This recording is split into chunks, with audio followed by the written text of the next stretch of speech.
नए साल के पहले दिन गोंदिया में आस्था और भक्ति का माहौल देखने को मिला।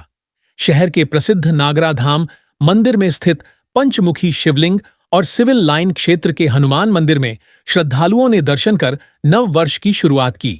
सुबह से ही दोनों मंदिरों में दर्शन के लिए श्रद्धालुओं की लंबी कतारें देखने को मिलीं।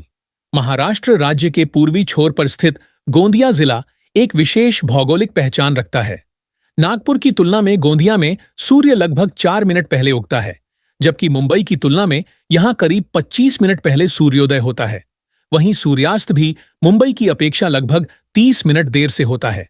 आमतौर पर गोंदिया को महाराष्ट्र के अंतिम छोर पर स्थित जिला कहा जाता है, लेकिन वैज्ञानिक दृष्टि से देखें तो राज्य में सूर्य की पहली किरणें सबसे पहले गोंदिया में ही पड़ती हैं। इस कारण गोंदिया को महाराष्ट्र का प्रारंभिक छोर भी कहा जा सकता है।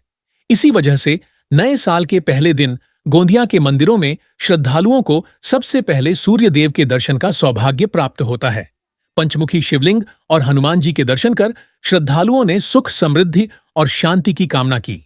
मी सध्या उभा आहे महाराष्ट्र, मध्य प्रदेश आणि छत्तीसगड राज्याच्या सीमावर्ती भाग असलेल्या महाराष्ट्र राज्यातील गोंदिया जिल्ह्याच्या सालेकसा तालुक्यातील चांदसुरज गावामध्ये नववर्षाची पहिली पहाट, नवीन किरण, नवीन आशा घेऊन आजचा हा सूर्य उगवलेला आहे आणि याच सूर्याचे दर्शन घेण्यासाठी चांदसुरज गावातील नागरिक या ठिकाणी चांदसुरज देवस्थानामध्ये पोहोचलेले आपण पाहू शकतो। पायथ्याशी चांदसुरज असा हा देवस्थान या ठिकाणी आहे। खूप असा पुरातन असा हा देवस्थान आहे। जवळपास 300 वर्षा आधीचा या देवस्थानाचा महत्त्व या ठिकाणी गावकरी सांगतात।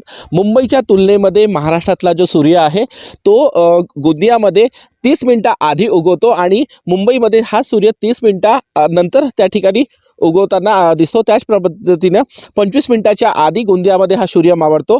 एकीकडे जरी आपण म्हणत असलो गोंदिया जिल्हा हा महाराष्ट्राच्या शेवटच्या टोकावर वसला आहे असा आपला समज असला तरी वैज्ञानिकदृष्ट्या महाराष्ट्रात पडणारी सूर्याची पहिली किरण ही गोंदिया जिल्ह्यात उगवतात। त्यामुळे गोंदिया जिल्हा हा महाराष्ट्राच्या शेवटच्या टोकावर वसला नसून सुरुवातीच्या टोकावर वसला आहे। हरीश मोटघरे, गोंदिया।